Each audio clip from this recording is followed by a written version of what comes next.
এদেরকে দিয়ে তো দুদকের জবাবদিহিতা নিশ্চিত করা যাবে না। আপনারা যদি দেখেন বাংলাদেশ ব্যাংকের গভর্নর নিয়োগ হয়েছে, সে কি ব্যবসায়ী নাকি সে রাজনীতিবিদ নাকি সে বাংলাদেশ ব্যাংকের গভর্নর? আপনারা কিন্তু নির্দিষ্টভাবে বলতে পারবেন না। এটি সরাসরি কনফ্লিক্ট অফ ইন্টারেস্ট, কিন্তু তারপরেও আমরা দেখছি এটি চলতেই থাকছে। অন্যদিক থেকে আপনারা যদি দেখেন এই জনগণের মধ্যে কিন্তু একটি ভীতি কাজ করছে এইসব নিয়ে, কারণ যেই দলই ক্ষমতায় আসে তারা কিন্তু এটি নিয়ে সদিচ্ছা প্রকাশ করে না। আমরা যদি দেখি এক যুগ আগে বাংলাদেশ আওয়ামী লীগ যখন ক্ষমতায় ছিল তখন তারা কি করেছিল, দুদক প্রেস ব্রিফিং করে বলেছে যে আরাফাত রহমান কোকর যে পাচার করা টাকা সেটা তারা উদ্ধার করেছে। কিন্তু আওয়ামী লীগের আমলে কি অন্য কারো টাকা উদ্ধার হয়েছে? না। তার মানে যেই টাকা উদ্ধার হলে, যেই পাচার নিউজে আসলে তাদের স্বার্থ উদ্ধার হবে, রাজনৈতিক স্বার্থ উদ্ধার হবে, তারা শুধুমাত্র সেটাই ইউজ করে।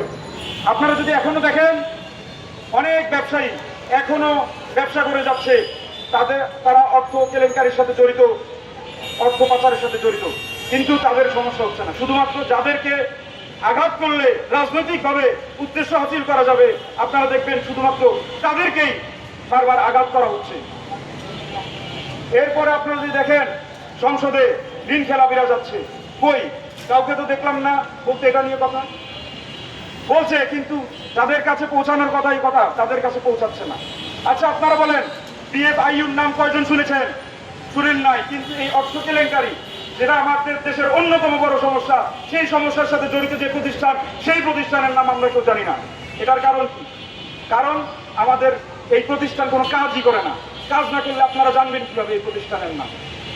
অর্থ পাচারের আরেকটা নতুন রাস্তা বের হয়েছে, অনলাইন জুয়া। আপনারা হয়তো জানেন, আপনাদের আশেপাশেই অনেকে খেলে। এক গেমে 30 টাকা, 50 টাকা, 100 টাকা করে যাচ্ছে। এভাবে যে দিনের মধ্যে প্রতিদিন কোটি কোটি টাকা পাচার হয়ে যাচ্ছে, এই নিয়ে সরকারের মাথা ব্যথা নাই, এই নিয়ে কারো মাথা ব্যথা নাই। আমাদের জনগণের টাকা যাচ্ছে। এই সরকারের, এই রাষ্ট্রের ব্যাপারে ভাবনা কখনো হবে আমি জানি না।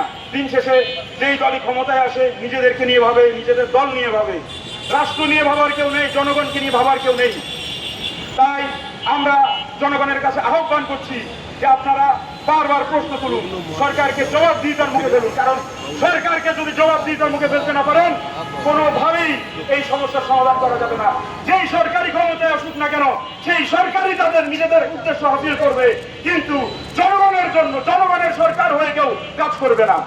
এই আহ্বান রেখে আমি আমার সম্মানিত চেয়ারম্যান মহোদয়, সম্মানিত মহাসচিব মহোদয়কে এই অনুষ্ঠান আয়োজনের জন্য এবং ঢাকা মহানগর দক্ষিণকে ধন্যবাদ জানিয়ে আমি আমার বক্তব্য শেষ করছি। সকলকে ধন্যবাদ। এই অর্থ পাচারের বিরুদ্ধে, এই ব্যাংকিং খাতের দুর্নীতির বিরুদ্ধে সকলকে সোচ্চার থাকার আহ্বান। ধন্যবাদ।